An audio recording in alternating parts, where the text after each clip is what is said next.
Like the video, subscribe to the channel and press the bell icon for latest video updates. ਮਹਾਰਾਜ ਦਾ ਭੋਗ ਪਾ ਕੇ ਹਟਿਆ ਹੁਣੇ ਸ੍ਰੀ ਗੁਰੂ ਗ੍ਰੰਥ ਸਾਹਿਬ ਦਾ ਹਾਂਜੀ ਤੇ ਗੱਲ ਹਾਂਜੀ ਚੰਗੀ ਨਹੀਂ ਲੱਗਦੀ। ਕਹਿੰਦੇ ਗੱਲ ਇਹ ਹਾਂਜੀ ਹੈ ਕਿ 73 ਸਾਲ ਹੋ ਗਏ ਜੁੱਤੀਆਂ ਖਾਂਦਿਆਂ ਨੂੰ ਹਾਂਜੀ ਪੰਜਾਬੀਆਂ ਨੂੰ, ਤੇ ਅਸੀਂ ਜਿਹੜਾ ਇੱਕ ਨੰਬਰ ਦਾ ਪੰਜਾਬ ਹੈ ਉਹਨੂੰ ਸਭ ਤੋਂ ਪਿੱਛੇ ਲੈ ਗਏ ਆ।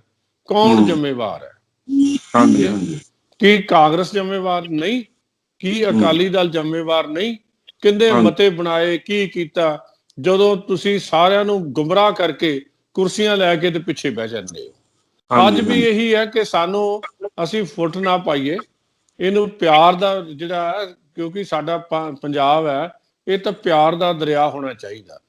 ਕਿਸੇ ਦਾ ਇਹ ਤਾਂ ਗੁਰੂਆਂ ਦੀ ਧਰਤੀ ਹੈ। ਸਾਚ ਕਹੋ ਸੁਣ ਲੈ ਸਭੈ, ਜਿਨ ਪ੍ਰੇਮ ਕੀਓ ਤਿਨ ਹੀ ਪ੍ਰਭ ਪਾਇਓ। ਅਸੀਂ ਉਹ ਗੁਰੂ ਦਾ ਪ੍ਰੇਮ ਮਾਰਗ ਲੈ ਕੇ ਕਿਉਂ ਨਹੀਂ ਚੱਲਦੇ? ਦੋਸਤੋ, ਜੇ ਪੰਜਾਬ ਦੀ ਆਰਥਿਕਤਾ ਦੀ ਗੱਲ ਕਰੀਏ, ਪਹਿਲਾਂ ਕਰੋਨਾ ਨੇ ਪੰਜਾਬ ਦੀ ਆਰਥਿਕਤਾ ਨੂੰ ਬਹੁਤ ਪ੍ਰਭਾਵਿਤ ਕੀਤਾ। ਫਿਰ ਖੇਤੀ ਕਾਨੂੰਨ ਆ ਗਏ ਹੈਗੇ, ਫਿਰ ਸਾਡੇ ਕਿਸਾਨ ਜਿਹੜੇ ਹੈਗੇ ਆ ਐਜੀਟੇਸ਼ਨ ਤੇ ਚੱਲ ਗਏ ਹੈਗੇ, ਟ੍ਰੇਨਾਂ ਬੰਦ ਹੋ ਗਈਆਂ। ਹਾਲਾਂ ਦੋਨੋਂ ਪਾਸਿਓਂ ਐਫਰਟ ਹੋ ਰਿਹਾ, ਐਜੀਟੇਸ਼ਨ ਵੀ ਚੱਲ ਰਹੀ ਗਵਰਨਮੈਂਟ ਆਫ ਇੰਡੀਆ, ਪਰ ਅਜੇ ਤੱਕ ਸਾਰਥਕ ਕੋਈ ਗੱਲ ਨਹੀਂ ਹੋਈ ਹੈਗੀ। ਖਾਸ ਤੌਰ ਤੇ ਅੱਜ ਦਾ ਪ੍ਰੋਗਰਾਮ ਜਿਹੜਾ ਟ੍ਰੇਨਾਂ ਦਾ ਅੜਿੱਕਾ ਜਾਰੀ ਹੈਗਾ ਆ, ਉਹਦੇ ਸੰਬੰਧੀ ਅਸੀਂ ਗੱਲਬਾਤ ਕਰਾਂਗੇ। ਸਾਡੇ ਨਾਲ ਆਨਲਾਈਨ ਅਨੰਦਪੁਰ ਸਾਹਿਬ ਤੋਂ ਜੁੜੇ ਨੇ ਸ੍ਰੀ ਇਕਬਾਲ ਸਿੰਘ ਲਾਲਪੁਰਾ ਜੀ, ਜੋ ਕਿ DIG ਪੁਲਿਸ ਰਿਟਾਇਰਡ ਨੇ ਤੇ ਨੈਸ਼ਨਲ ਸਪੋਕਸਮੈਨ ਨੇ BJP ਇੰਡੀਆ ਦੇ। ਲਾਲਪੁਰਾ ਸਾਹਿਬ, ਸਾਡੇ ਪ੍ਰੋਗਰਾਮ ਵਿੱਚ ਬਹੁਤ ਬਹੁਤ ਸਵਾਗਤ ਹੈਗਾ। ਵਾਹਿਗੁਰੂ ਜੀ ਕਾ ਖਾਲਸਾ, ਵਾਹਿਗੁਰੂ ਜੀ ਕੀ ਫਤਿਹ। ਭਾਰੇ ਸਾਹਿਬ, ਚਲੋ, ਇਹ ਜਿਹੜੇ ਖੇਤੀ ਬਿੱਲ ਆਏ ਹੈਗੇ ਆ, ਕਿਸਾਨਾਂ ਦੀ ਐਜੀਟੇਸ਼ਨ ਆ, ਅਜੇ ਉਹ ਵਿੱਚ ਵਾਲੀ ਆ ਕੰਮ, ਉਹ ਤਾਂ ਅਸੀਂ ਬੜੀ ਵਾਰੀ ਡਿਸਕਸ ਕਰ ਚੁੱਕੇ ਹਾਂ। ਪਰ ਚਲੋ, ਇਹ ਜਿਹੜਾ ਟ੍ਰੇਨਾਂ ਦਾ ਅੜਿੱਕਾ ਹੈਗਾ ਆ, ਇਹਦੇ ਬਾਰੇ ਕੀ ਸਥਿਤੀ ਹੈਗੀ ਆ ਲੇਟੈਸਟ? ਕੱਲ ਕੁਝ MPs ਨੇ, ਉਹਨਾਂ ਨਾਲ ਜਿਹੜਾ ਹੈਗਾ ਰੇਲਵੇ ਮੰਤਰੀ ਨਾਲ ਵੀ ਮੁਲਾਕਾਤ ਸੀ, ਅਮਿਤ ਸ਼ਾਹ ਨਾਲ ਵੀ ਸੀ। ਕੀ ਕਹਿਣਾ ਚਾਹੁੰਦੇ ਹੋ ਸਾਡੇ ਦਰਸ਼ਕਾਂ ਨੂੰ ਇਹਦੇ ਬਾਰੇ? ਅਸੀਂ ਵੀ ਕੁਝ ਦਿਨ ਪਹਿਲਾਂ ਜਿਹੜੇ ਪਿਊਸ਼ ਗੋਇਲ ਜੀ, ਜਿਹੜੇ ਸਾਡੇ ਮਾਨਯੋਗ ਰੇਲਵੇ ਮੰਤਰੀ ਆ ਭਾਰਤ ਦੇ, ਉਹਨਾਂ ਨੂੰ ਮਿਲੇ ਸੀ ਇੱਕ ਡੈਪੂਟੇਸ਼ਨ ਦੇ ਤੌਰ ਦੇ ਉੱਤੇ। ਗੱਲ ਹੋਈ ਉਹਨਾਂ ਨਾਲ ਤੇ ਉਹ ਕਹਿਣ ਲੱਗੇ ਵੀ ਪੰਜਾਬ ਦੇ ਵਿੱਚ 31 ਜਗ੍ਹਾ ਸੜਕਾਂ ਦੇ ਉੱਤੇ ਕਿਸਾਨ ਬੈਠੇ ਆ ਐਟ 31 ਪਲੇਸਿਸ, ਤੇ ਜਦੋਂ ਤੱਕ ਇਹ ਕਿਸਾਨ ਉੱਥੋਂ ਪਾਸੇ ਨਹੀਂ ਹੁੰਦੇ ਤੇ ਟ੍ਰੇਨਾਂ ਜਿਹੜੀਆਂ ਪਟੜੀ ਤੇ ਸਾਫ਼ ਨਹੀਂ ਹੈਗੀ ਤੇ ਟ੍ਰੇਨ ਚਲਾਉਣੀ ਸੰਭਵ ਨਹੀਂ। ਅਸੀਂ ਤਾਂ ਅੱਜ ਹੀ ਟ੍ਰੇਨ ਚਲਾਉਣ ਨੂੰ, ਸਾਨੂੰ ਸਿਰਫ 24 ਘੰਟੇ ਚਾਹੀਦੇ ਆ ਟ੍ਰੇਨ ਚਲਾਉਣ ਵਾਸਤੇ। ਪਹਿਲੀ ਗੱਲ, ਟਰੈਕ ਦੀ ਅਸੀਂ ਦੇਖਣਾ ਵੀ ਟਰੈਕ ਠੀਕ ਹੈਗਾ। ਦੂਜੀ ਗੱਲ ਹੈ, ਬਸ ਉਸ ਤੋਂ ਬਾਅਦ ਇੱਕ ਟ੍ਰਾਇਲ ਰਨ ਕਰਨ ਤੋਂ ਬਾਅਦ ਅਸੀਂ ਟ੍ਰੇਨਾਂ ਚਲਾਉਣ ਲਈ ਰਾਜੀ ਹਾਂ। ਲੇਕਿਨ ਸਾਨੂੰ ਇਹ ਅਸ਼ੋਰੈਂਸ ਜਿਹੜੀ ਹੈ, ਕਿਉਂਕਿ ਇਹ ਜਿਹੜੀ ਸਟੇਟ ਦੇ ਵਿੱਚ ਰੇਲ ਟਰੈਕ ਦੀ ਸਿਕਿਉਰਿਟੀ ਵਾਸਤੇ ਅੱਜ ਨਹੀਂ, ਅੰਗਰੇਜ਼ਾਂ ਦੇ ਰਾਜ ਤੋਂ AIG ਟ੍ਰੈਫਿਕ ਲੱਗਦਾ ਆ, ਜਿਹਨੂੰ GRP ਪਟਿਆਲੇ ਉਹਦਾ ਹੈੱਡਕੁਆਟਰ ਹੈ ਅੰਗਰੇਜ਼ਾਂ ਦੇ ਵੇਲੇ ਤੋਂ। ਇਹ AIG, ਇਹਨਾਂ ਦੀ ਸਿਕਿਉਰਿਟੀ ਦੀ ਜ਼ਿੰਮੇਵਾਰੀ ਸਟੇਟ ਦੀ ਹੈ। ਜੇ ਸਟੇਟ ਸਾਨੂੰ ਇਹ ਜ਼ਿੰਮੇਵਾਰੀ ਦੇ ਦੇ ਕਿ ਟਰੈਕ ਸਾਫ਼ ਹੈਗਾ ਤੇ ਅਸੀਂ ਇਹਨੂੰ ਕਰਨ ਨੂੰ ਤਿਆਰ ਹੈ। ਲੇਕਿਨ ਸਟੇਟ ਵੱਲੋਂ ਐਸੀ ਕੋਈ ਗਰੰਟੀ ਜਿਹੜੀ ਹੈ ਉਹ ਨਹੀਂ ਦਿੱਤੀ ਗਈ। ਹੁਣ ਗੱਲ ਇਹ ਹੈ ਕਿ ਜਿੰਨਾ ਸਰਕਾਰੀ ਖਤੋ ਖਤਾਵਤ ਹੁੰਦਾ, ਜਦੋਂ ਇਹ ਸਰਕਾਰੀ ਖਤੋ ਖਤਾਵਤ ਹੁੰਦਾ, ਇਹ ਲਿਖ ਪੜ੍ਹ ਕੇ ਹੀ ਹੁੰਦਾ। ਜਵਾਨੀ ਇੰਸ਼ੋਰੈਂਸ ਤਾਂ ਕੋਈ ਮਾਇਨੇ ਨਹੀਂ ਰੱਖਦੀ। ਸੋ ਇਹਨਾਂ ਨੇ, ਭਾਵੇਂ ਕਾਂਗਰਸ ਦਾ ਵਫਦ ਵੀ ਮਿਲਿਆ ਤੇ ਇਹਨਾਂ ਨੇ ਵੀ ਰਾਜਨੀਤੀ ਵਾਲੀ ਗੱਲ ਕੀਤੀ। ਨਿਕਲਦਿਆਂ ਹੀ ਇਹਨਾਂ ਨੇ ਇਹ ਨਹੀਂ ਕੀਤੀ ਕਿ ਅਸੀਂ ਲੈ ਕੇ ਆ ਜਾਾਂਗੇ। ਇਹ ਤਾਂ ਸਗੋਂ ਸਿੱਖ ਆਗੂਆਂ ਨੂੰ ਕਹਿਣ ਲੱਗ ਪਏ ਜੀ ਇਹ ਤਾਂ ਜਾਲੀ ਸਿੱਖ ਆ। ਨਹੀਂ, ਆਓ, ਮੈਂ ਤੁਹਾਡਾ ਫੇਸਬੁੱਕ ਤੇ ਵੀ ਦੇਖਿਆ ਸੀ ਇਦਾਂ ਦੀ ਇੱਕ ਸਟੇਟਮੈਂਟ, ਉਹ ਹਾਈਲੀ ਆਬਜੈਕਸ਼ਨੇਬਲ, ਅਨਕਾਲਡ ਫੋਰ, ਇੱਕ ਜਿਹੜਾ ਸੀਜ਼ਨਡ ਬੰਦੇ ਤੋਂ, ਖਾਸ ਤੌਰ ਤੇ ਸੀਨੀਅਰ ਪੋਲੀਟੀਸ਼ੀਅਨ ਦੇ ਮੂੰਹੋਂ ਇਦਾਂ ਦੀ ਬਿਲਕੁਲ ਨਹੀਂ ਜੱਚਦੀ ਹੈਗੀ।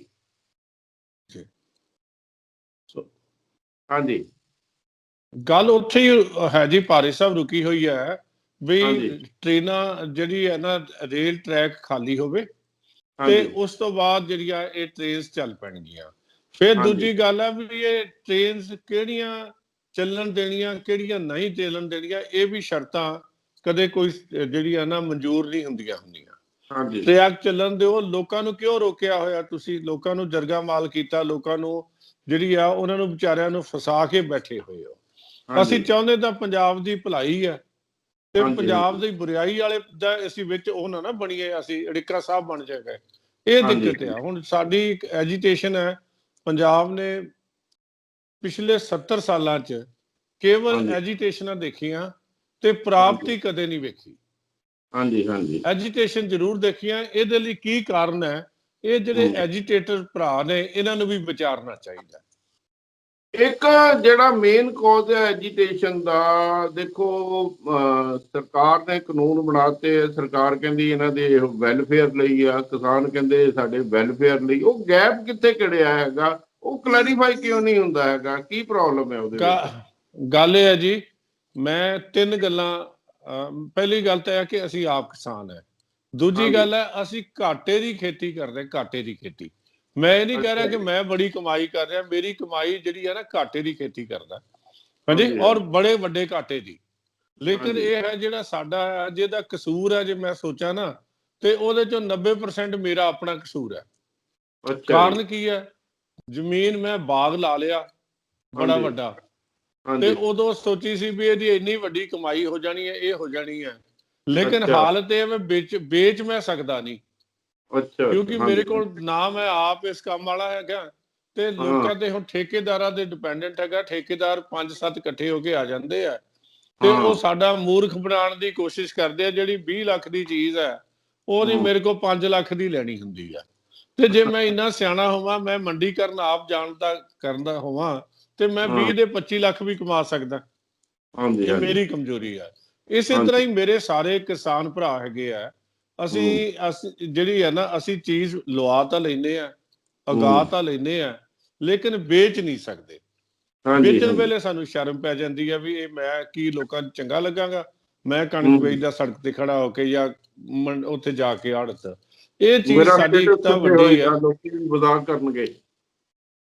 ਮਜ਼ਾਕ ਚੋ ਵੀ, ਮਤਲਬ ਇੱਕ ਸਾਡੇ ਤੇ ਇੱਕ ਮਨ ਦੇ ਉੱਤੇ ਨਾ ਡਰ ਆ, ਵਹਿਮ ਆ ਵੀ ਜੇ ਹਾਂਜੀ, ਅਸੀਂ ਕਿਤੇ ਵੇਚਾਂਗੇ ਤਾਂ ਲੋਕ ਸਾਨੂੰ ਮਾੜਾ ਕਹਿਣਗੇ। ਤੇ ਜਦੋਂ ਅਸੀਂ ਪੈਦਾ ਕਰਦੇ ਹਾਂ, ਤੇ ਸਾਡੀ ਵੇਚਣਾ ਵੀ ਸਾਨੂੰ ਮਾਣ ਨਾਲ ਚਾਹੀਦਾ ਕਿ ਮੈਂ ਹਾਂਜੀ, ਆਪਣੀ ਚੀਜ਼ ਲੈ ਕੇ ਮਾਰਕੀਟ 'ਚ ਆਇਆ, ਮੈਂ ਵੇਚਾਂਗਾ। ਫਿਰ ਜੇ ਹਾਂਜੀ, ਦੇਖਦੇ ਹਾਂ ਕਿ ਮੇਰੀ ਚੀਜ਼ ਚੰਗੀ ਕਿਉਂ ਨਹੀਂ, ਹਾਂਜੀ, ਤੇ ਉਹਦੀ ਕੁਆਲਿਟੀ ਕਿਹਨੇ ਇੰਪਰੂਵ ਕਰਨੀ ਹੈ?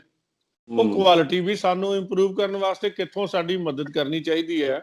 ਦੂਜੀ ਹੂੰ, ਗੱਲ ਹੈ ਕਿ ਇਹ ਜਿੰਨੀ ਵੀ ਹੁਣ ਤੱਕ ਹੋਈ ਹੈ, ਪੰਜਾਬ ਦੀ ਬਦਕਿਸਮਤੀ ਰਹੀ ਕਿ ਹੂੰ, ਪੋਲਿਟਿਕਸ ਹੋਈ ਹਰ ਕਦਮ ਤੇ। ਹਾਂਜੀ, ਹਾਂਜੀ, ਕਿਸੇ ਵੱਲੋਂ ਵੀ ਇਹ ਸਮਝੀਏ ਕਿ ਇਹ ਫਲਾਣੇ ਦੀ ਚੰਗੀ ਪੋਲਿਟਿਕਸ ਸੀ, ਫਲਾਣੇ ਦੀ ਹਾਂਜੀ, ਮਾੜੇ ਸੀ, ਤੇ ਮੈਂ ਹੂੰ, ਸਮਝਦਾ ਜਿੰਨੀਆਂ ਧਿਰਾਂ ਭਾਵੇਂ ਸਰਕਾਰ ਦੇ ਅੰਦਰ ਸੀ ਤੇ ਭਾਵੇਂ ਸਰਕਾਰ ਦੇ ਵਿਰੁੱਧ ਸੀ, ਉਹ ਦੋਵੇਂ ਹਾਂਜੀ, ਬਰਾਬਰ ਦੀਆਂ ਜ਼ਿੰਮੇਵਾਰ ਸੀ। ਹਾਂਜੀ, ਹਾਂਜੀ, ਹਾਂਜੀ, ਸੋ ਅਸੀਂ ਹੋਰ ਹੁਣ ਸਰਕਾਰ ਸੁਹਿਰਦ ਆ। ਹੂੰ, ਸਰਕਾਰ ਚਾਹੁੰਦੀ ਹੈ ਕਿ ਕਿਸਾਨਾਂ ਦਾ ਭਲਾ ਹੋਵੇ, ਹਾਂਜੀ, ਤੇ ਹਾਂਜੀ, ਕਿਸਾਨ ਇਹ ਰਾਜਨੀਤੀ ਉਹ ਗੱਲਾਂ ਲੋਕੀ ਕਰਨੀਆਂ ਸ਼ੁਰੂ ਕਰ ਦਿੰਦੇ ਆ ਜਿਹੜੀਆਂ ਪਹਿਲਾਂ ਕਿਤੇ ਹੈ ਹੀ ਨਹੀਂ। ਇੱਕ ਆ ਜਾਂਦਾ, ਇੱਕ ਆਰਗੂਮੈਂਟ ਆ ਗਿਆ, ਬੰਦੇ ਬੜੀ ਗੱਲ ਕਰਦੇ ਆ ਕਿ ਹਾਂਜੀ, ਜੀ ਤੁਸੀਂ ਪਹਿਲਾਂ ਕਿਸਾਨਾਂ ਨਾਲ ਬਿੱਲ ਬਣਾਉਣ ਤੋਂ ਪਹਿਲਾਂ ਗੱਲ ਕਿਉਂ ਨਹੀਂ ਕੀਤੀ? ਕਿਸਾਨਾਂ ਬਿਲਕੁਲ, ਨਾਲ ਗੱਲ ਹਾਂ, ਇਹ ਵੀ ਇੱਕ ਕਦੇ ਲੌਜਿਕ ਵੀ ਸੁਣਦੇ ਹਾਂ ਅਸੀਂ। ਇਹ ਹਾਂਜੀ, ਲੌਜਿਕ ਆ ਬੜਾ ਵੱਡਾ। ਹੁਣ ਇਸ ਹੂੰ, ਲੌਜਿਕ ਦਾ ਜਵਾਬ ਤੁਸੀਂ ਦੇਖੋ ਵੀ ਅੱਜ ਤਾਈਂ ਜਿੰਨੇ ਬਿੱਲ ਬਣਦੇ ਆ, ਅਸੀਂ ਹੂੰ, ਵੀ ਸੁਣਿਆ ਆਪ ਜੀ ਨੇ ਤਾਂ ਬਹੁਤ ਵੱਡੇ ਲੈਵਲ ਤੇ ਇਹਨੂੰ ਕੀਤਾ, ਦੂਰਦਰਸ਼ਨ ਦੇ ਵਿੱਚ ਵੀ, ਮੀਡੀਆ ਦੇ ਹਾਂਜੀ, ਵਿੱਚ ਵੀ ਬੜਾ ਤੁਹਾਨੂੰ ਨੌਲੇਜ ਹੈ। ਕਿਹੜਾ ਹਾਂਜੀ, ਕਾਨੂੰਨ ਐਮਰਜੈਂਸੀ ਕਿਹੜੇ ਵੇਲੇ ਲੋਕਾਂ ਨੇ ਪੁੱਛ ਕੇ ਲਾਈ ਸੀ? ਕਿਹਨੂੰ ਹੂੰ, ਪੁੱਛ ਕੇ ਲਾਈ ਸੀ ਐਮਰਜੈਂਸੀ? ਕੋਈ ਕਾਨੂੰਨ ਬਣਾ ਰਹੇ, ਹੋਰ ਜਿਹੜੇ ਵੀ ਕਾਨੂੰਨ ਬਣਦੇ ਆ, ਉਹ ਹੂੰ, ਸਾਨੂੰ ਤੁਹਾਨੂੰ ਪੁੱਛ ਕੇ ਥੋੜੀ ਬਣਦੇ ਆ। ਇੱਕ ਉਹਨਾਂ ਨੇ ਰੂਟੀਨ ਰੱਖਿਆ ਹੋਇਆ ਵੀ ਸੈਕਟਰੀ ਹੂੰ, ਲੈਵਲ ਤੇ ਡਿਸਕਸ਼ਨ ਹੋਏਗੀ, ਸਟੇਟਾਂ ਦੇ ਚੀਫ ਮਿਨਿਸਟਰਾਂ ਨਾਲ ਡਿਸਕਸ਼ਨ ਹੋਏਗੀ, ਉਸ ਤੋਂ ਹੂੰ, ਬਾਅਦ ਜਿਹੜੀ ਹੈ ਇਹ ਪਾਰਲੀਮੈਂਟ 'ਚ ਬਿੱਲ ਪਾਸ ਹੋਣਗੇ, ਡਿਬੇਟ ਹਾਂਜੀ, ਹੋ ਕੇ ਪਾਸ ਹੋਣਗੇ। ਜਿਹਦੀ ਮੈਜੋਰਿਟੀ ਹੁੰਦੀ ਹੈ ਉਹ ਆਪਣਾ ਬਿੱਲ ਪਾਸ ਕਰਾ ਜਾਂਦਾ ਹੈ, ਜਿਹਦੀ ਹੂੰ, ਕੋਈ ਮੈਜੋਰਿਟੀ ਨਹੀਂ ਹੁੰਦੀ ਉਹ ਪਾਸ ਨਹੀਂ ਕਰਾ ਸਕਦਾ। ਪਾਸ ਦੇ ਵਿੱਚ ਇਹੀ ਬਿੱਲ ਕਾਂਗਰਸ ਸਰਕਾਰ ਲਈ ਫਿਰਦੀ ਸੀ।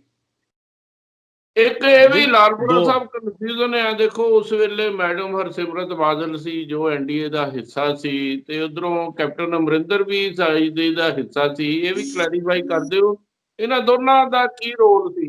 ਮਤਲਬ ਇਹ ਸ਼ੁਰੂ ਵਿੱਚ ਤਾਂ ਇਹ ਵੀ ਬਾਦਲ ਸਾਹਿਬ ਦੀ ਇੱਕ ਵੀਡੀਓ ਆਈ ਸੀ ਕਿ ਬਹੁਤ ਵਧੀਆ, ਸੁਖਬੀਰ ਬਾਦਲ ਵੀ ਹਰਸਿਮਰਤ ਬਾਦਲ ਇਹ ਹੀ ਕਹਿੰਦੇ ਸੀ। ਬਾਅਦ ਵਿੱਚ ਯੂ ਟਰਨ ਕਿਉਂ ਲੈਣੀ ਪਈ ਇਹਨਾਂ ਨੂੰ? ਦੇਖੋ, ਗੱਲ ਇਹ ਹੈ ਕਿ ਇਹਨਾਂ ਨੇ ਦੇਖਿਆ ਕਿ ਸਾਡੇ ਪੈਰਾਂ ਥੱਲੇ ਜ਼ਮੀਨ ਨਹੀਂ ਹੈਗੀ।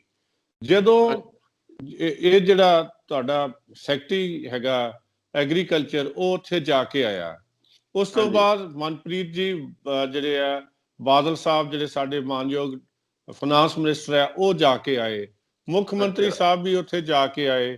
ਜਦੋਂ ਬਿੱਲ ਇਹਨਾਂ ਦੇ ਧਿਆਨ 'ਚ ਸੀਗੇ ਜਿਹੜੇ ਵੀ ਆਹ ਡਿਸਕਸ ਹੋ ਰਿਹਾ ਹੈ, ਤੇ ਫਿਰ ਪਰਦੇ ਵਾਲੀ ਤਾਂ ਗੱਲ ਕੋਈ ਰਹਿ ਨਹੀਂ ਗਈ।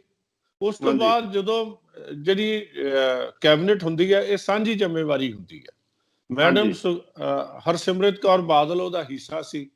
ਹੁਣ ਦਿੱਕਤ ਦੋਵਾਂ ਦੀ ਆਪਣੀ ਹੈ ਕਿ ਕੈਪਟਨ ਅਮਰਿੰਦਰ ਸਿੰਘ ਨੇ ਕੋਈ ਵਾਅਦਾ ਕੀਤਾ, ਪੂਰਾ ਨਹੀਂ ਕੀਤਾ।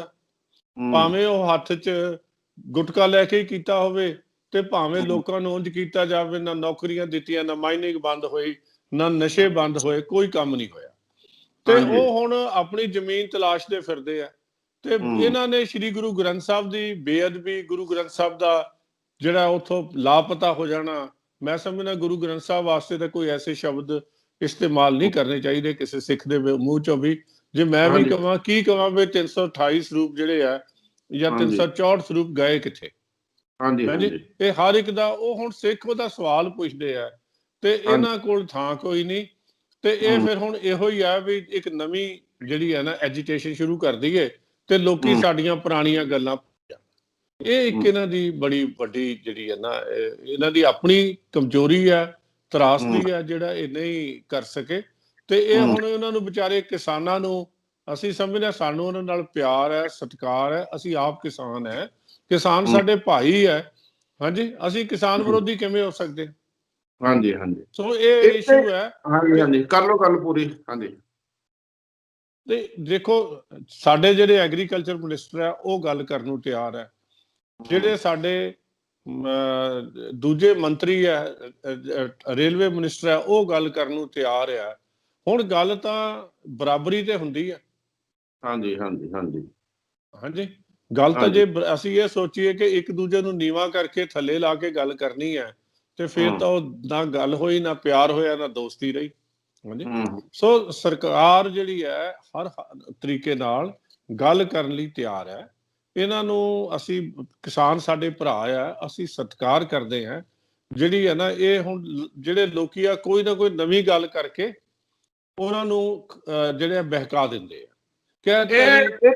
ਇੱਕ ਲਾਲਪੁਰਾ ਸਾਹਿਬ, ਦੋ ਕਲੈਰੀਫਿਕੇਸ਼ਨ ਤੁਹਾਡੇ ਤੋਂ ਚਾਹੁੰਦਾ। ਮੈਂ ਵੀ 15-20 ਪ੍ਰੋਗਰਾਮ ਇਸ ਸੀਰੀਜ਼ ਵਿੱਚ ਕੀਤੇ, ਵੱਖ-ਵੱਖ ਲੋਕਾਂ ਨੂੰ ਮਿਲੇ ਆ, ਪਰਸਨਲੀ ਵੀ ਮੈਂ ਇੰਟਰਵਿਊ ਕੀਤੇ, ਆਨਲਾਈਨ ਵੀ। ਦੋ ਚੀਜ਼ਾਂ ਬਾਰੇ ਤੁਸੀਂ, ਕਿਉਂਕਿ ਤੁਹਾਡੇ ਕੋਲ ਇੱਕ ਨੈਸ਼ਨਲ ਸਪੋਕਸਮੈਨ ਦਾ ਰਿਸਪੌਂਸੀਬਲ ਅਹੁਦਾ ਹੈਗਾ, ਇੱਕ ਤਾਂ ਉਹ ਕਹਿੰਦੇ MSP ਇਹੋ ਬਾਰੇ ਡਾਊਟ ਆ, ਦੂਸਰਾ ਇਹ ਚਾਹੁੰਦੇ ਕਿਸਾਨਾਂ ਨੂੰ ਇਹ ਹੁਣ ਜਾਂ ਭੜਕਾਤਾ ਜਾਂ ਕੀ ਆ ਕੀ ਨਹੀਂ, ਜਾਂ ਪੋਲੀਟੀਕਲੀ ਇਹੋ ਹੈਗਾ। ਉਹ ਕਹਿੰਦੇ ਵੀ ਸਾਡੀਆਂ ਜ਼ਮੀਨਾਂ ਇਹ ਜਿਹੜਾ ਹੈਗਾ, ਇਹ ਵੱਡੇ ਗਰੁੱਪ ਇਹਨਾਂ ਨੂੰ ਕਬਜ਼ਾ ਕਰ ਲੈਣਗੇ। ਇਹਨਾਂ ਦੋਨਾਂ ਪੁਆਇੰਟਸ ਨੂੰ ਜ਼ਰੂਰ ਕਲੈਰੀਫਾਈ ਕਰੋ ਤੁਸੀਂ। ਮੈਂ ਦੋਵਾਂ ਪੁਆਇੰਟਾਂ ਦੇ ਬਾਰੇ ਗੱਲ ਕਰਦਾ ਜੀ। 1964 ਦੇ ਵਿੱਚ MSP ਸ਼ੁਰੂ ਹੋਈ ਸੀਗੀ। ਉਸ ਵੇਲੇ ਲਾਲ ਬਹਾਦਰ ਸ਼ਾਸਤਰੀ ਜੀ ਸਾਡੇ ਪ੍ਰਧਾਨ ਮੰਤਰੀ ਸੀ। ਉਦੋਂ ਇਹ MSP ਅਮਰੀਕਨ ਪੈਟਰਨ ਫਾਲੋ ਕੀਤਾ ਗਿਆ ਸੀ। ਹੁਣ 64 ਤੋਂ ਲੈ ਕੇ ਤੁਸੀਂ ਦੇਖ ਲਓ ਕਿੰਨੇ ਸਾਲ ਹੋ ਗਏ ਆ। ਅੱਛਾ ਜੀ, ਤੇ ਅੱਜ ਤਾਈਂ 56 ਸਾਲਾਂ ਦੇ ਵਿੱਚ ਕਦੇ ਵੀ ਲਿਖ ਪੜ੍ਹ ਕੇ ਨਹੀਂ ਹੋਇਆ, ਕੋਈ MSP ਦੀ ਲਿਖਤ ਨਹੀਂ।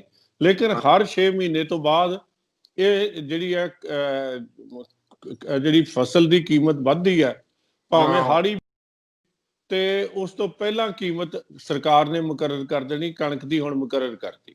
ਜਦੋਂ ਸਾਉਣੀ ਬੀਜਣੀ ਆ, ਉਹ ਤੋਂ ਪਹਿਲਾਂ ਸਰਕਾਰ ਨੇ ਮੁਕਰਰ ਕਰ ਦੇਣੀ, ਉਹ ਵੀ ਲੋਕਾਂ 'ਚ ਆ ਜਾਣੀ ਹੈ। ਸੋ ਖਰੀਦੀ ਜਾਂਦੀ ਹੈ MSP ਤੇ ਕੇਵਲ ਪੰਜਾਬ, ਹਰਿਆਣਾ, ਪੁਰਾਣੇ ਪੰਜਾਬ ਤੇ ਵੈਸਟਰਨ UP ਚੋਂ, ਉੱਥੇ ਵੀ ਪੰਜਾਬੀਆਂ ਦਾ। ਸਰਕਾਰ ਨੇ ਇੱਕ ਵਾਅਦਾ ਕਰ ਲਿਆ ਹੈ, ਹਾਂਜੀ, ਕਿ ਅਸੀਂ MSP ਪਹਿਲਾਂ ਸੀ, MSP ਤੇ ਹੁਣ ਵੀ ਝੋਨਾ ਖਰੀਦਿਆ ਗਿਆ, ਆਉਣ ਵਾਲੇ ਸਮੇਂ 'ਚ ਵੀ MSP ਜਾਰੀ ਰਹੇਗੀ। ਜੇ ਤੱਕ ਕਿਤੇ ਲਿਖਤੀ ਪਹਿਲਾਂ ਹੈਗੀ ਆ ਤੇ ਸਰਕਾਰ ਨੂੰ ਲਿਖਣ 'ਚ ਵੀ ਕੋਈ ਹਰਜ ਨਹੀਂ। ਜਦੋਂ ਪਹਿਲਾਂ ਹੀ ਹੈ ਨਹੀਂ, ਕਨਵੈਨਸ਼ਨਾਂ ਬਣੀਆਂ ਚਾਲੂ ਹੈ, ਤੇ ਅਸੀਂ ਤੋੜਨੇ ਕਿਉਂ? ਇਸ ਕਰਕੇ MSP ਚਾਲੂ ਰਹੇਗੀ। ਦੂਜੀ ਗੱਲ ਮੈਂ ਇਹਦੇ ਨਾਲ ਐਡ ਕਰ ਦਿਆਂ ਕਿ ਸਰਕਾਰੀ ਖਰੀਦ ਵੀ ਜਾਰੀ ਰਹੇਗੀ। ਝੋਨੇ ਤੇ ਕਣਕ ਦੀ ਸਰਕਾਰੀ ਖਰੀਦ ਵੀ ਜਾਰੀ ਰਹੇਗੀ। ਇਹੋ ਲੋਕਾਂ ਦੇ ਦਿਮਾਗ ਵਿੱਚ ਪੈ ਜਾਏ ਸਰਕਾਰੀ ਖਰੀਦ ਵੀ ਰਹੇਗੀ ਜਾਰੀ, ਜਿਹਨੇ ਉਧਰ ਵੇਚਣਾ ਉਧਰ ਵੇਚ ਲੈਣ, ਫਿਰ ਤਾਂ ਮਸਲਾ ਹੀ ਹੱਲ ਹੋ ਗਿਆ। ਨਹੀਂ, ਹੈ ਹੀ ਕੋਈ ਨਹੀਂ, ਮਸਲਾ ਤਾਂ ਇਹੀ ਹੈ। ਤੀਜੀ ਗੱਲ ਇਹ ਹੈ ਕਿ ਜਿਹੜਾ ਜਿਹਨੂੰ ਅਸੀਂ ਕਹਿੰਦੇ ਆ ਕਿ ਜ਼ਮੀਨ ਤੇ ਕਬਜ਼ਾ ਹੋ ਜਾਏ, ਇਹ ਜਿਹੜੇ ਕੰਟਰੈਕਟ ਐਕਟ ਹੈਗਾ, ਇਹਦੇ ਵਿੱਚ ਕੰਟਰੈਕਟ ਫਾਰਮਿੰਗ ਦੇ ਵਿੱਚ ਤੁਸੀਂ ਫਸਲ ਦਾ ਤੁਸੀਂ ਬੀਜਣੀ ਹੈ, ਫਸਲ ਦਾ ਠੇਕਾ ਹੋਏਗਾ, ਜ਼ਮੀਨ ਦਾ ਨਹੀਂ ਹੈ। ਜ਼ਮੀਨ ਦੇ ਉੱਤੇ ਕੋਈ ਵੀ ਕਾਬਜ਼ ਨਹੀਂ ਹੋ ਸਕਦਾ। ਜ਼ਮੀਨ ਦੇ ਉੱਤੇ ਤੁਹਾਨੂੰ ਜਿਹੜਾ ਕੋਈ ਤੁਹਾਡੀ ਜ਼ਮੀਨ ਗਹਿਣੇ ਨਹੀਂ ਪਾ ਸਕਦਾ, ਜ਼ਮੀਨ ਤੇ ਕੋਈ ਕਰਜ਼ਾ ਨਹੀਂ ਲਿਆ ਜਾ ਸਕਦਾ। ਇਹ ਸਾਰੀਆਂ ਜਿਹੜੀਆਂ ਐਗਰੀਮੈਂਟ ਇਨ ਰਾਈਟਿੰਗ ਹੋਏਗਾ। ਸਾਡੇ ਪੰਜਾਬੀਆਂ ਦਾ ਇੱਕ ਸਵਾਲ ਹੈ, ਆਦਤ ਹੈ ਸਾਡੇ ਸਾਰੇ ਹਿੰਦੁਸਤਾਨੀਆਂ ਦੀ, ਅਸੀਂ ਵਕੀਲ ਕਰਦੇ ਹਾਂ ਬਾਅਦ ਚ।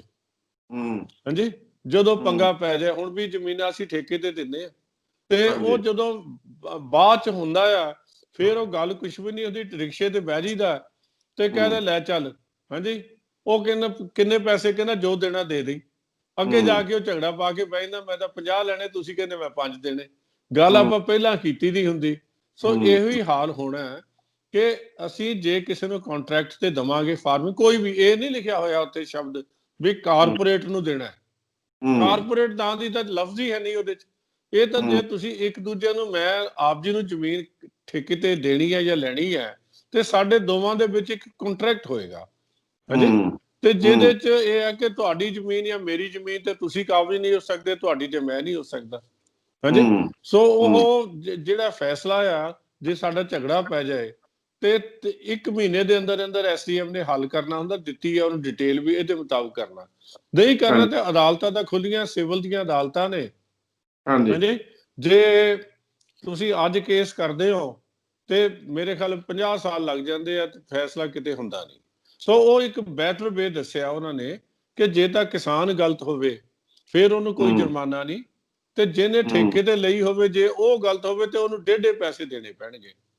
ਹੋਰ ਇਸ ਤੋਂ ਵਧੀਆ ਕੀ ਹੋ ਸਕਦਾ ਕਿਸਾਨ ਦੇ ਹਿੱਤ 'ਚ ਗੱਲ। ਪਰ ਇਹ ਜਿਹੜੀਆਂ ਚੀਜ਼ਾਂ, ਮੈਂ ਕਿਸਾਨਾਂ ਦੇ ਲੀਡਰਾਂ ਨੂੰ ਵੀ ਮਿਲਿਆ, ਇੰਟਰਵਿਊ ਵੀ ਕੀਤੇ ਹੈਗੇ, ਉਹ ਇੰਨਾ ਡਿਟੇਲ ਵਿੱਚ ਨਹੀਂ ਜਾਂਦੇ। ਉਹਨਾਂ ਦੇ ਬਸ 3 ਹੀ ਖਦਸ਼ੇ ਹੈਗੇ ਆ, ਜ਼ਮੀਨਾਂ ਸਾਡੀਆਂ ਹੜਪ ਲੈਣੀਆਂ, ਲੈਂਡਲੈਸ ਹੋ ਜਾਏ, ਬੰਦਾ ਬਹਾਦਰ ਨੇ ਸਾਨੂੰ ਦਿੱਤੀਆਂ ਸੀ, ਉਹ ਸਿਸਟਮ MSP ਖਤਮ ਹੋ ਜਾਣੀ। ਇੱਕ ਜੀ ਮੋਦੀ ਸਾਹਿਬ ਤੇ ਹੋਰ ਬਹੁਤ ਵੱਡਾ ਇਲਜ਼ਾਮ ਆ, ਇਹ ਜੀ ਅੰਬਾਨੀਆਂ ਅਡਾਨੀਆਂ ਨੂੰ ਫੇਵਰ ਕਰਨਾ ਚਾਹੁੰਦੇ। ਇਹ ਵੀ ਜ਼ਰੂਰ ਕਲੈਰੀਫਾਈ ਕਰੋ, ਇਹ ਕੀ ਕਰਨਾ ਚਾਹੁੰਦੀ ਸਰਕਾਰ, ਖਾਸ ਤੌਰ ਤੇ ਮੋਦੀ ਸਾਹਿਬ। ਗੱਲ ਇਹ ਹੈ, ਜਿਹੜਾ ਵੀ ਬੰਦਾ ਬਿਜ਼ਨਸ ਕਰਦਾ ਹੈ, ਮੈਂ ਸਮਝਦਾ ਉਸ ਬਿਜ਼ਨਸ ਦੇ ਵਿੱਚ ਮੈਂ ਅਡਾਨੀ ਉਹਨਾਂ ਦੀ ਗੱਲ ਨਹੀਂ ਕਰਦਾ, ਅੰਬਾਨੀ ਦੀ ਗੱਲ ਨਹੀਂ ਕਰਦਾ। ਮੈਂ ਗੱਲ ਸਿਰਫ ਇੰਨੀ ਕਰਦਾ ਕਿ ਮੋਗੇ ਦੇ ਨੇੜੇ ਇੱਕ ਨੈਸਲੇ ਵਾਲਿਆਂ ਨੇ ਮਿਲਕ ਪਲਾਂਟ ਲਾਇਆ ਹੋਇਆ, ਜਾਂ ਦੂਜਾ ਚੀਜ਼ਾਂ ਉੱਥੇ ਬਣਦੀਆਂ ਆ ਉਹਨਾਂ ਦਾ, ਹੋਰ ਵੀ ਟੋਮੈਟੋ ਪਿਊਰੀ ਵਗੈਰਾ ਬਣਦੀ, ਸਭ ਕੁਝ ਬਣਦਾ ਜੀ ਨੈਸਲੇ ਦਾ। ਨੈਸਲੇ ਵਾਲੇ ਪੰਜਾਬ ਚੋਂ ਟਮਾਟਰ ਵੀ ਖਰੀਦਦੇ ਆ, ਨੈਸਲੇ ਵਾਲੇ ਜਿਹੜੇ ਆ ਦੁੱਧ ਵੀ ਖਰੀਦਦੇ ਆ, ਸਮੇਂ ਸਿਰ ਪੈਸੇ ਦੇ ਦਿੰਦੇ ਆ, ਦੂਜੇ ਨਾਲੋਂ ਜ਼ਿਆਦਾ ਪੈਸੇ ਦਿੰਦੇ ਆ। ਪੰਜਾਬ ਦੇ ਵਿੱਚ ਵੇਰਕਾ ਮਿਲਕ ਪਲਾਂਟ ਵੀ ਹੈ, ਉਹ ਸਰਕਾਰੀ ਹੈ, ਉਹਦੇ ਤੇ ਕਈ, ਜੇ ਦੁੱਧ ਅਸੀਂ ਵੇਚਣ ਜਾਈਏ ਤਾਂ 30 ਰੁਪਏ ਲੀਟਰ, ਜੇ ਉਸੇ ਦੁਕਾਨ ਤੋਂ ਲੈਣ ਜਾਈਏ ਤੇ 50 ਰੁਪਏ ਲੀਟਰ। ਜਿੰਨੇ ਦੀ ਸਾਡੀ ਦੁੱਧ ਅਸੀਂ ਜਿਸ ਭਾਅ ਲੈਂਦੇ ਆ, ਉਹ ਤੋਂ ਤਿੱਗੜੇ ਭਾਅ ਦਾ ਲੱਸੀ ਵੇਚ ਲੈਂਦੇ ਆ, ਮੱਖਣ ਫੇਰ ਵੱਜ ਜਾਂਦਾ। ਹੁਣ ਛੋਟੀ ਛੋਟੀਆਂ ਡੱਬੀਆਂ ਅਸੀਂ 150 200 ਮਿਲੀਲੀਟਰ ਦੀਆਂ ਲੈਂਦੇ ਆ, 15 20 ਰੁਪਏ ਦੀਆਂ, ਹਾਂਜੀ, ਤੇ 30 ਰੁਪਏ ਕਿਲੋ ਅਸੀਂ ਦੁੱਧ ਲਿਆ ਹੁੰਦਾ। ਤਾਂ ਇਹ ਜਿਹੜੀ ਹੈ, ਇਹ ਕਿਸਾਨ ਜਿਹੜਾ ਆ, ਜੇ ਕੋਈ ਬਿਜ਼ਨਸਮੈਨ ਆ ਕੇ ਤੁਹਾਨੂੰ ਜ਼ਿਆਦਾ ਕੀਮਤ ਤੇ ਖਰੀਦਦਾ ਹੈ, ਤੁਹਾਡੀ ਚੀਜ਼ ਹੈ, ਜ਼ਮੀਨ ਹੈ, ਕੋਈ ਧੱਕੇ ਨਾਲ ਥੋੜੀ ਲਿਖਿਆ ਕਿ ਤੁਹਾਨੂੰ ਜ਼ਮੀਨ ਠੇਕੇ ਤੇ ਦੇਣੀ ਪਏਗੀ, ਨਾ ਦਿਓ। ਜਿਹੜਾ ਜੇ ਕੋਈ ਇਹ ਨਹੀਂ, ਕੋਈ ਆ ਵੀ ਨਹੀਂ ਗਿਆ, ਕੋਈ ਕੰਪਨੀ ਆਈ ਵੀ ਨਹੀਂ। ਗੱਲ ਤਾਂ ਸਾਡੀ ਮੰਗ ਕਰਨ ਵਾਲੀ ਸਰਕਾਰ ਤੋਂ ਇਹ ਹੈ ਕਿ ਸਾਡੇ ਫੂਡ ਪ੍ਰੋਸੈਸਿੰਗ ਦੇ ਯੂਨਿਟ ਲਾਓ। ਜਿਹੜਾ ਮਾਰਕਫੈਡ ਸਾਡੀ ਹੈ, ਇਹਦੇ ਪਹਿਲਾਂ ਬਣਾਉਂਦੀ ਸੀ ਚੀਜ਼ਾਂ ਜਿਹੜੀਆਂ ਅੰਤਰਰਾਸ਼ਟਰੀ ਮਾਰਕੀਟ 'ਚ ਲੈ ਕੇ ਵੀ ਜਾਂਦੀ ਸੀ, ਉਹ ਮਾਰਕਫੈਡ ਵਾਲਾ ਸਮਾਨ ਅਸੀਂ ਵੀ ਨਹੀਂ ਘਰ ਖਰੀਦਦੇ, ਕਿਉਂਕਿ ਉਹਦੀ ਕੁਆਲਿਟੀ ਦੀ ਚੰਗੀ ਵਧੀਆ। ਤੁਸੀਂ ਅੰਤਰਰਾਸ਼ਟਰੀ ਲੈਵਲ ਤੇ ਫੂਡ ਪ੍ਰੋਸੈਸਿੰਗ ਨੂੰ ਲੈ ਕੇ ਜਾਓ। ਸਰਕਾਰ ਸਾਡੀ ਨੇ ਨਾ ਐਗਰੀਕਲਚਰ ਯੂਨੀਵਰਸਿਟੀ ਨੇ ਪਿੰਡ ਜਿਹੜੇ ਆ ਹਰ ਜ਼ਿਲ੍ਹੇ ਦੇ ਵਿੱਚ ਇੱਕ ਐਕਸਟੈਂਸ਼ਨ ਕਾਊਂਟਰ ਖੋਲੇ ਆ, ਨਾ ਰਿਸਰਚ ਹੋਈ ਹੈ, ਨਾ ਕੋਈ ਕੰਮ ਪੰਜਾਬ ਦੇ ਵਿੱਚ ਡਿਵੈਲਪਮੈਂਟ ਦਾ ਨਹੀਂ ਹੋਇਆ, ਸਿਵਾਏ ਇੱਕੋ ਗੱਲ ਦੇ ਆ ਕਿ ਕਦੇ ਆਹ ਮੋਰਚਾ ਲੱਗ ਗਿਆ ਤੇ ਕਦੇ ਉਹ ਮੋਰਚਾ ਲੱਗ ਗਿਆ, ਤੇ ਕਦੇ ਇੱਥੇ ਬੰਦੇ ਮਰਵਾ ਲਏ ਤੇ ਕਦੇ ਉੱਥੇ ਬੰਦੇ ਮਰਵਾ ਲਏ। ਹੁਣ ਵੀ ਇਹੋ ਹੀ ਕੰਮ ਆ ਕਿ ਆਪਾਂ ਡਿਵੈਲਪਮੈਂਟ ਦੀ ਰਾਜਨੀਤੀ ਕਰੀਏ, ਆਪਾਂ ਭਾਈਚਾਰੇ ਦੀ ਰਾਜਨੀਤੀ ਕਰੀਏ। ਅਸੀਂ ਵੀ ਨਾਲ ਆ ਜਿਹੜੇ ਬੰਦਿਆਂ ਦੇ, ਅਸੀਂ ਫਾਰਮਰ ਆ। ਜੇ ਮੈਨੂੰ ਫਾਇਦਾ ਹੁੰਦਾ ਹੋਇਆ ਮੇਰੇ ਭਰਾ ਨੂੰ ਵੀ ਹੋਵੇ, ਕਿਉਂ ਨਾ ਕਰੀਏ। ਇਹ ਏਦਾਂ ਰਾਜਪੁਰਾ ਸਾਹਿਬ, ਹੁਣ ਜਿਵੇਂ ਆਪਾਂ ਆਰਥਿਕਤਾ ਤੋਂ ਗੱਲ ਸ਼ੁਰੂ ਪਹਿਲਾਂ ਕੀਤੀ ਸੀ, ਚਲੋ ਨੁਕਸਾਨ ਤਾਂ ਹੋ ਹੀ ਰਿਹਾ ਦੋਨੋਂ ਪਾਸੇ, ਸਰਕਾਰ ਦਾ ਵੀ ਹੋ ਰਿਹਾ, ਇੱਧਰ ਕਿਸਾਨਾਂ ਦਾ ਵੀ ਹੋ ਰਿਹਾ। ਇਹਦੇ ਮਸਲਾ ਹੱਲ ਸੁਲਝਾਉਣ ਦੇ ਕੀ ਤਰੀਕੇ? ਇਹਨੂੰ ਗਵਰਨਮੈਂਟ ਨੂੰ, ਸੈਂਟਰਲ ਗਵਰਨਮੈਂਟ ਨੂੰ ਜਾਂ ਆਪਣੇ ਮੁੱਖ ਮੰਤਰੀ 'ਚ ਡਾਇਲੋਗ ਹੋਣਾ ਚਾਹੀਦਾ, ਜਾਂ ਕਿ ਕਿਸਾਨਾਂ ਦੇ ਰਿਪਰੈਜ਼ੈਂਟੇਟਿਵ ਰਾਹੀਂ ਹੋਣਾ ਚਾਹੀਦਾ? ਕਿਹੜਾ ਰਸਤਾ ਤੁਹਾਨੂੰ ਲੱਗਦਾ ਠੀਕ? ਦੇਖੋ, ਦੋਵੇਂ ਰਸਤੇ ਚੰਗੇ ਆ। ਪਹਿਲੀ ਗੱਲ ਤਾਂ ਇਹ ਹੈ ਕਿ ਜਦੋਂ ਸਰਕਾਰਾਂ ਨੂੰ, ਕੋਈ ਵੀ ਸਰਕਾਰ ਹੋਵੇ, ਜਦੋਂ ਤੱਕ ਗੱਲ, ਸਾਡੇ ਕੋਲੇ ਇੱਕ ਜਿਹੜਾ ਨਾ ਸਟੈਂਡਰਡ ਪ੍ਰਿੰਸੀਪਲ ਹੈ, ਜਿਹੜਾ ਮੇਰਾ ਨਹੀਂ ਲਿਖਿਆ ਹੋਇਆ, ਉਹ ਗੁਰੂ ਗੋਬਿੰਦ ਸਿੰਘ ਸਾਹਿਬ ਦਾ ਲਿਖਿਆ ਹੋਇਆ ਹੈ। ਹਾਂਜੀ, ਉਹਨਾਂ ਨੇ ਕਿਹਾ, ਚੁਕਾਰ ਅਜ਼ ਹਮਾ ਹੀਲ ਤੇ ਦਰਗੁਜ਼ਸ਼ਤ, ਹਲਾਲ ਅਸਤ ਬੁਰਦਨ ਵਾ ਸ਼ਮਸ਼ੀਰ ਦਸ। ਜਦੋਂ ਹੋਰ ਸਾਰੇ ਵਸੀਲੇ ਫੇਲ ਹੋ ਜਾਣ, ਫਿਰ ਹਥਿਆਰ ਚੁੱਕਣੇ ਵਾਜਬ ਹੈ। ਅੱਜ ਦੇ ਸਭ ਤੋਂ ਵੱਡੇ ਵਸੀਲੇ ਕੀ ਹੈ? ਕਿ ਗੱਲਬਾਤ ਕੀਤੀ ਜਾਵੇ। ਜਦੋਂ ਇਹਨਾਂ ਨੂੰ ਲੱਗਿਆ ਸੀ, ਕਾਂਗਰਸ ਸਰਕਾਰ ਨੂੰ, ਕਿ ਇਹਦੇ 'ਚ ਕੋਈ ਸਾਨੂੰ ਹੋਰ ਕਲੈਰੀਫਿਕੇਸ਼ਨ ਚਾਹੀਦੀਆਂ, ਹੋਰ ਚੰਗੀ ਚੀਜ਼ ਦੀ, ਜਾਂ ਤਾਂ ਸਰਕਾਰ ਨੂੰ ਜਦੋਂ ਇਹਨਾਂ ਦੇ ਸਕੱਤਰ ਗਏ ਜਾਂ ਦੂਜੇ ਗਏ, ਇੱਕ ਡਿਟੇਲ ਲੈਟਰ ਲਿਖਦੇ ਕਿ ਆਹ ਸਾਨੂੰ ਐਪਰੀਹੈਂਸ਼ਨਸ ਹੈ, ਇਹਦੇ ਤੁਸੀਂ ਹੱਲ ਕਰੋ, ਇਹਦਾ ਜਿਹੜੇ ਸਾਨੂੰ ਖਦਸ਼ੇ ਹੈ, ਇਹਦਾ ਡਰ ਹੈ, ਤੁਸੀਂ ਇਹਨੂੰ ਦੂਰ ਕਰੋ। ਤੇ ਸਰਕਾਰ ਇਹਨਾਂ ਨੂੰ ਜਵਾਬ ਲਿਖ ਕੇ ਦਿੰਦੀ, ਆਪ ਜਾ ਕੇ ਪ੍ਰਧਾਨ ਮੰਤਰੀ ਜੀ ਨੂੰ ਮਿਲਦੇ, ਸਾਡੇ ਜਿਹੜੇ ਐਗਰੀਕਲਚਰ ਮਿਨਿਸਟਰ ਜੀ ਨੂੰ ਮਿਲਦੇ, ਗੱਲ ਕਰਦੇ। ਫਿਰ ਲੱਗਦਾ ਕਿ ਇਹ ਜੈਨੂਅਨ ਐਫਰਟ ਹੈ। ਜੇ ਇਹ ਸਮਝਦੇ ਕਿ ਸਾਡੇ ਫੇਲ ਹੋ ਗਏ, ਤੇ ਫਿਰ ਆਖਰੀ ਹਥਿਆਰ ਜਿਹੜਾ ਐਜੀਟੇਸ਼ਨ ਦਾ, ਤਾਂ ਚੰਗਾ ਹੁੰਦਾ ਹੈ। ਦੂਜੀ ਗੱਲ ਹੈ, ਜੇ ਸਰਕਾਰ ਐਜੀਟੇਸ਼ਨ ਨੂੰ ਲੀਡ ਕਰੇਗੀ, ਸੋਫੇ ਲਾ ਕੇ ਟਰੈਕਟਰ ਤੇ ਉੱਥੇ ਘੁੰਮਣਗੇ ਕਿ ਸਾਡੀਆਂ ਵੋਟਾਂ ਲੋਕੀ ਸਾਨੂੰ ਪਾ ਦੇਣ, ਜਾਂ ਪੁਰਾਣੀਆਂ ਗੱਲਾਂ ਭੁੱਲ ਜਾਣ, ਤੇ ਲੋਕਾਂ ਨੂੰ ਵੀ, ਫਿਰ ਲੋਕਾਂ ਨੇ ਵੀ ਤਾਂ ਆਉਣਾ ਹੀ ਹੈ ਵੀ ਜੇ ਸਰਕਾਰ ਕਹਿੰਦੀ ਆ ਗਲਤ ਹੈ, ਤੇ ਕੋਈ ਨਾ ਕੋਈ ਗਲਤੀ ਜ਼ਰੂਰ ਹੋਣੀ ਹੈ। ਹੁਣ ਇਹਨਾਂ ਦੀ 2019 ਦੀ ਲੋਕ ਸਭਾ ਇਲੈਕਸ਼ਨ ਦਾ, ਇਹਦੇ ਵਿੱਚ ਇਹ ਇਲੈਕਸ਼ਨ ਮੈਨੀਫੈਸਟੋ ਦਾ ਹਿੱਸਾ ਹੈ। ਤੁਸੀਂ ਕਿਵੇਂ ਕਰ ਸਕਦੇ ਹੋ? ਮੇਰਾ ਮਤਲਬ ਇਹ ਤਾਂ ਇੱਕਦਮ ਕਿਸੇ ਦਾ, ਜਿਹੜੀ ਹੈ ਸਰਕਾਰਾਂ ਜੇ ਐਜੀਟੇਸ਼ਨ ਲੀਡ ਕਰਨਗੀਆਂ, ਗੱਲਬਾਤ ਦਾ ਰਾਹ ਛੱਡ ਕੇ, ਪਾਰਲੀਮੈਂਟ ਦਾ ਰਾਹ ਛੱਡ ਕੇ, ਤੇ ਫਿਰ ਦੇਸ਼ ਦੇ ਵਿੱਚ ਅਮਨ ਕੌਣ? ਕਿਸਾਨਾਂ ਦਾ ਕੋਈ ਕਸੂਰ ਨਹੀਂ। ਕਿਸਾਨਾਂ ਨੂੰ ਇਹ ਜਿਹੜੇ ਪੋਲੀਟੀਸ਼ੀਅਨ ਹੈ, ਇਹ ਸਾਰੇ ਛਾਲਾਂ ਮਾਰਦੇ ਆ। ਦੂਜੀ ਗੱਲ ਹੈ, ਹੁਣ ਮੈਂ ਫਿਲਮੀ ਗਾਣੇ ਸੁਣ ਰਿਹਾ ਸੀਗਾ, ਜਿਹੜੇ ਐਕਟਰ ਹੈਗੇ ਆ, ਦੂਜੇ ਆ, ਉਹ ਇਹਨੂੰ ਲੀਡ ਕਰ ਰਹੇ ਆ ਵੀ ਤੁਸੀਂ ਖੇਤਾਂ 'ਚ ਕਦੇ ਬੜੇ ਹੈਗੇ ਹੋ? ਉਹ ਤਾਂ ਚਲੋ ਉਹਨਾਂ ਬਾਰੇ ਮੈਂ ਇਹ ਕਹਿਣਾ ਚਾਹੁੰਦਾ, ਉਹ ਤਾਂ ਉਹਨਾਂ ਦੀ ਪਬਲਿਸਿਟੀ ਦਾ ਇੱਕ ਸਾਧਨ ਆ ਬਸ। ਮੈਂ ਮਤਲਬ ਇਹ ਤੋਂ ਜ਼ਿਆਦਾ ਨਹੀਂ ਹੁੰਦਾ। ਇਹੀ ਭਾਰੇ ਸਾਹਿਬ, this is a non serious approach. ਹਾਂਜੀ, ਜਿਹੜੀ ਅਪਰੋਚ ਹੈ ਨਾ, ਉਹ ਸੀਰੀਅਸ ਹੋਣੀ ਚਾਹੀਦੀ ਹੈ। ਮਸਲਾ ਸੀਰੀਅਸ ਹੈ। ਹਾਂਜੀ, ਤੇ ਇਹਨਾਂ ਨੂੰ ਜੇ ਪ੍ਰਧਾਨ, ਮੈਂ ਸਮਝਦਾ ਵੀ ਕਿਸਾਨਾਂ ਦੀਆਂ ਕੁਛ ਅੱਛੇ ਨੇ, ਉਹਨਾਂ ਦਾ ਲੀਡਰ ਕੌਣ ਹੋਵੇ? ਸੂਬੇ ਦਾ ਮੁੱਖ ਮੰਤਰੀ, ਉਹ ਲੈ ਕੇ ਚੱਲੇ ਕਿ ਲਿਆਓ ਜੀ, ਮੈਂ ਤੁਹਾਨੂੰ ਨਾਲ ਲੈ ਕੇ ਚੱਲਦਾ, ਮੈਂ ਸਮਾਂ ਲੈਣਾ ਤੁਹਾਡੇ ਕੋਲੋਂ, ਜਿਹੜੇ ਕਿਸਾਨ ਜਥੇਬੰਦੀਆਂ ਦਾ। ਸੋ ਅਸੀਂ ਜਿਹੜੀ ਹੈ, ਹਰ ਬੰਦਾ ਆਪਣੀ ਜ਼ਿੰਮੇਵਾਰੀ ਤੋਂ ਭੱਜ ਰਿਹਾ। ਜਿਹੜੀ ਕੇਂਦਰ ਸਰਕਾਰ ਦੇ ਸਾਰੇ ਰਸਤੇ, ਬੂਹੇ ਇਹਦੇ ਲਈ ਖੁੱਲੇ ਆ।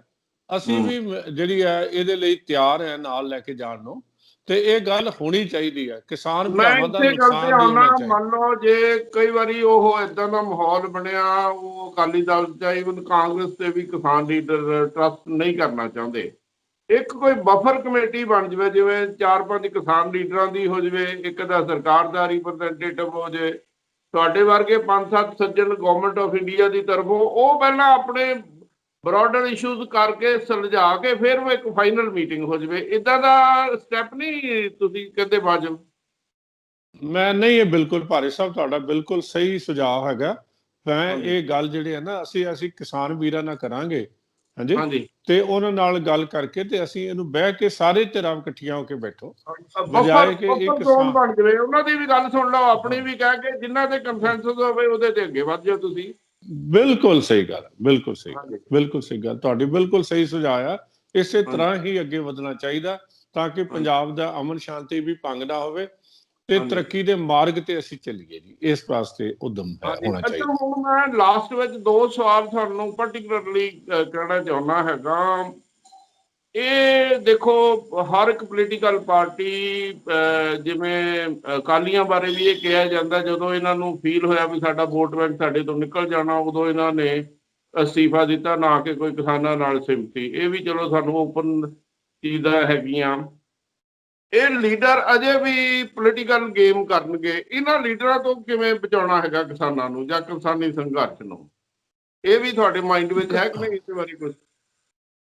ਦੇਖੋ, ਅਸੀਂ ਤਾਂ ਕਿਸਾਨਾਂ ਦੇ ਹਮਾਇਤੀ ਹੈ, ਖੁਦ ਕਿਸਾਨ ਹੈ, ਕਿਸਾਨਾਂ ਦੇ ਸਾਥੀ ਹੈ। ਮੈਨੂੰ ਤਾਂ ਸਿਰਫ, ਮੈਂ ਇੱਕ ਗੱਲ ਹੋਰ ਕੁਝ ਨਹੀਂ ਕਹਿਣਾ ਚਾਹੁੰਦਾ ਕਿ ਸ੍ਰੀ ਗੁਰੂ ਗ੍ਰੰਥ ਸਾਹਿਬ ਦੇ ਵਿੱਚ ਨਾ ਰੱਬ ਨੂੰ ਮਿਲਣ ਦਾ ਤੇ ਚੰਗੇ ਇਨਸਾਨ ਬਣਨ ਦੀ ਇੱਕੋ ਵਿਧੀ ਲਿਖੀ ਹੈ। ਉਹ ਅਖੀਰ ਦੇ ਵਿੱਚ ਆਪਾਂ ਉੱਥੇ ਆ ਜਾਈਏ ਤੇ ਮਸਲੇ ਹੱਲ ਹੋ ਜਾਣੇ ਆ। ਗੁਰੂ ਸਾਹਿਬ ਕਹਿੰਦੇ ਥਾਲ ਵਿੱਚ 3 ਵਸਤੂ ਪਈਓ, 7 ਸੰਤੋਖ ਵਿਚਾਰੋ, ਅੰਮ੍ਰਿਤ ਨਾਮ ਠਾਕਰ ਕਾ ਪਿਓ, ਜਿਸ ਕਾ ਸਭ ਸੁਧਾਰੋ, ਜੇ ਕੋ ਖਾਵੇ ਜੇ ਕੋ ਪੁੰਚਾ ਤਿਸ ਕਾ ਹੋਏ ਉਧਾਰੋ। ਗੱਲ ਇਹ ਹੈ ਕਿ ਸੱਚ, ਸੰਤੋਖ, ਵਿਚਾਰ ਤੇ ਪ੍ਰਭੂ ਸਿਮਰਨ ਦੀ ਗੱਲ ਗੁਰੂ ਸਾਹਿਬ ਨੇ ਕੀਤੀ ਹੈ। ਤੇ ਆਪਾਂ ਵਿਚਾਰ ਕਿਉਂ ਨਹੀਂ ਕਰਦੇ? ਆਪਣਾ ਦੋਸਤ ਦੁਸ਼ਮਣ ਪਹਿਚਾਨਣਾ ਇਹਦੀ ਵਿਚਾਰ ਹੈ। ਆਪਣਾ ਪਿਛੋਕੜ ਵੇਖਣਾ, ਅੱਜ ਵੇਖਣਾ, ਅੱਗੇ ਲਈ ਪਲਾਨ ਕਰਨਾ, ਇਹ ਵਿਚਾਰ ਹੈਗੀ ਹੈ। ਤੇ ਜਦੋਂ ਅਸੀਂ ਵਿਚਾਰ ਹੀ ਨਹੀਂ ਕਰਾਂਗੇ, ਹਾਂਜੀ, ਇੱਕ ਦੂਜੇ ਤੇ ਸ਼ੱਕ ਵੀ ਕਰਾਂਗੇ, ਹਾਂਜੀ, ਤੇ ਕੌਣ ਤੁਹਾਡਾ ਦੋਸਤ ਹੈ, ਕੌਣ ਤੁਹਾਡਾ ਵਿਰੋਧੀ ਹੈ, ਕਿਉਂ ਕਰ ਰਿਹਾ ਹੈ? ਮੈਂ ਸਮਝਦਾ ਕਿਸੇ ਦਾ ਜਿਹੜੀ ਹੈ ਨਾ ਮਹਾਰਾਜ ਦਾ ਭੋਗ ਪਾ ਕੇ ਹਟਿਆ ਹੁਣੇ ਸ੍ਰੀ ਗੁਰੂ ਗ੍ਰੰਥ ਸਾਹਿਬ ਦਾ, ਤੇ ਗੱਲ ਚੰਗੀ ਨਹੀਂ ਲੱਗਦੀ। ਕਹਿੰਦੇ ਗੱਲ ਇਹ ਹੈ ਕਿ 73 ਸਾਲ ਹੋ ਗਏ ਜੁੱਤੀਆਂ ਖਾਂਦਿਆਂ ਨੂੰ, ਪੰਜਾਬੀਆਂ ਨੂੰ, ਤੇ ਅਸੀਂ ਜਿਹੜਾ 1 ਨੰਬਰ ਦਾ ਪੰਜਾਬ ਹੈ ਉਹਨੂੰ ਸਭ ਤੋਂ ਪਿੱਛੇ ਲੈ ਗਏ ਆ। ਕੌਣ ਜ਼ਿੰਮੇਵਾਰ ਹੈ? ਕੀ ਕਾਂਗਰਸ ਜ਼ਿੰਮੇਵਾਰ ਨਹੀਂ? ਕੀ ਅਕਾਲੀ ਦਲ ਜ਼ਿੰਮੇਵਾਰ ਨਹੀਂ? ਕਿੰਦੇ ਮਤੇ ਬਣਾਏ, ਕੀ ਕੀਤਾ? ਜਦੋਂ ਤੁਸੀਂ ਸਾਰਿਆਂ ਨੂੰ ਗੁੰਮਰਾਹ ਕਰਕੇ ਕੁਰਸੀਆਂ ਲੈ ਕੇ ਤੇ ਪਿੱਛੇ ਬਹਿ ਜਾਂਦੇ ਹੋ। ਅੱਜ ਵੀ ਇਹੀ ਹੈ ਕਿ ਸਾਨੂੰ, ਅਸੀਂ ਫੁੱਟ ਨਾ ਪਾਈਏ ਇਹਨੂੰ, ਪਿਆਰ ਦਾ ਜਿਹੜਾ, ਕਿਉਂਕਿ ਸਾਡਾ ਪੰਜਾਬ ਹੈ, ਇਹ ਤਾਂ ਪਿਆਰ ਦਾ ਦਰਿਆ ਹੋਣਾ ਚਾਹੀਦਾ। ਕਿਸੇ ਦਾ, ਇਹ ਤਾਂ ਗੁਰੂਆਂ ਦੀ ਧਰਤੀ ਹੈ। ਸਾਚ ਕਹੋ ਸੁਣ ਲੈ ਸਭੈ, ਜਿਨ ਪ੍ਰੇਮ ਕੀਓ ਤਿਨ ਹੀ ਪ੍ਰਭ ਪਾਇਓ। ਅਸੀਂ ਉਹ ਗੁਰੂ ਦਾ ਪ੍ਰੇਮ ਮਾਰਗ ਲੈ ਕੇ ਕਿਉਂ ਨਹੀਂ ਚੱਲਦੇ? ਇਸ ਕਰਕੇ ਇਹ ਜਿਹੜੀ ਹੈ, ਇਹ ਗੱਲ ਹੋਣੀ ਚਾਹੀਦੀ ਹੈ। ਅਸੀਂ ਕਿਸਾਨਾਂ ਦੇ ਨਾਲ ਆ। ਹੁਣ ਇਹ ਆਇਡੈਂਟੀਫਿਕੇਸ਼ਨ ਜਿਹੜੀ ਹੈ, ਕਿਹੜਾ, ਅਸੀਂ ਕਿਹੜਾ ਕੋਈ ਇਲੈਕਸ਼ਨ ਹੋਈ ਹੈ ਕਿ ਹਰ ਪਿੰਡ ਦੇ ਕਿਸਾਨਾਂ ਨੇ ਇੱਕ ਨੇਤਾ ਚੁਣਿਆ, ਫਿਰ ਉਹਨਾਂ ਨੇਤਾਵਾਂ ਨੇ ਅੱਗੇ ਨੇਤਾ ਚੁਣਿਆ, ਹਾਂਜੀ, ਤੇ ਇੱਕ ਗਰੁੱਪ ਆਫ ਪੀਪਲ ਬਣ ਗਏ ਕਿ ਅਸੀਂ ਕਿਸਾਨਾਂ ਦੇ ਭਲੇ ਲਈ ਹੈ। ਭਾਰਤੀ ਜਨਤਾ ਪਾਰਟੀ ਵਾਲਿਆਂ ਦੇ ਵੀ ਕਿਸਾਨ ਵਿੰਗ ਹੈਗਾ, ਤਾਂ ਉਹ ਸਾਰੇ ਵਿੰਗ ਕਿਸਾਨਾਂ ਦੇ, ਲੇਕਿਨ ਅਖੀਰ ਰਾਜਨੀਤੀ ਚੋਂ ਨਿਕਲਦੇ ਆ। ਇਹ ਤਾਂ ਅਸੀਂ ਕਹਿ ਨਹੀਂ ਸਕਦੇ ਵੀ ਇਹ ਕਿਸਾਨ ਵਿੰਗ, ਇਹ ਗਲਤ ਹੈ ਤੇ ਸਹੀ ਹੈ, ਲੇਕਿਨ ਉਹ ਕਿਸਾਨ ਵੀ ਨੇ ਤੇ ਰਾਜਨੀਤਿਕ ਵੀ ਨੇ। ਸੋ ਇਹਨੂੰ ਲੈ ਕੇ ਲਾਲਪੁਰਾ ਸਾਹਿਬ ਬਹੁਤ ਵਧੀਆ ਗੱਲਾਂ ਕਹੀਆਂ। ਆਪਾਂ ਆਸ ਕਰਦੇ ਹਾਂ ਜਲਦੀ ਤੋਂ ਜਲਦੀ ਇਹਦਾ ਕੋਈ ਨਾ ਕੋਈ ਹੱਲ ਨਿਕਲੇਗਾ, ਤਾਂ ਕਿ ਭਾਰਤ ਸਰਕਾਰ ਨੇ ਵੀ ਬਹੁਤ ਪਾਸੇ ਹੋਰ ਧਿਆਨ ਦੇਣਾ ਹੁੰਦਾ ਰਾਸ਼ਟਰੀ ਅੰਤਰਰਾਸ਼ਟਰੀ ਮੁੱਦਿਆਂ ਤੇ। ਕਿਸਾਨਾਂ ਨੇ ਵੀ, ਉਹਨਾਂ ਨੇ ਆਪਣਾ ਤਰੱਕੀ ਕਰਨੀ, ਬੱਚਿਆਂ ਦੀ ਪੜ੍ਹਾਈ ਲਿਖਾਈ, ਇਹ ਸਾਰਾ ਮਸਲਾ ਜਲਦੀ ਤੋਂ ਜਲਦੀ ਹੱਲ ਹੋਵੇ। ਕਰੋਨਾ ਤੋਂ ਬਾਅਦ ਜਿਹੜਾ ਇਹ ਆਰਥਿਕ ਸੰਕਟ ਆਇਆ ਹੈਗਾ, ਇਹੋ ਕਿਸਾਨੀ ਸੰਘਰਸ਼ ਕਰਕੇ ਸਾਰੇ ਤੋਂ ਨਿਕਲ ਕੇ ਪੰਜਾਬ ਇੱਕ ਵਧੀਆ ਸੂਬਾ ਜਾਂ ਫਿਰ ਜਿਹੜੀ ਤਰੱਕੀ ਦੀ ਲਾਈਨ ਤੇ ਚੱਲ ਪਵੇ। ਤੁਸੀਂ ਸਾਡੇ ਨਾਲ ਜੁੜੇ ਹੈਗੇ ਅਨੰਦਪੁਰ ਸਾਹਿਬ ਤੋਂ, ਬਹੁਤ ਬਹੁਤ ਮਿਹਰਬਾਨੀ ਲਾਲਪੁਰਾ ਸਾਹਿਬ। ਗਾਂ ਵੀ ਕਦੀ ਕਦੀ ਇਕੱਠੇ ਹੋਵਾਂਗੇ। Thank you very much. Thank you ਵਾਹ ਜੀ, ਬਹੁਤ ਤੁਹਾਡਾ ਧੰਨਵਾਦ। ਵਾਹਿਗੁਰੂ ਜੀ ਕਾ ਖਾਲਸਾ, ਵਾਹਿਗੁਰੂ ਜੀ ਕੀ ਫਤਿਹ। Thank you sir.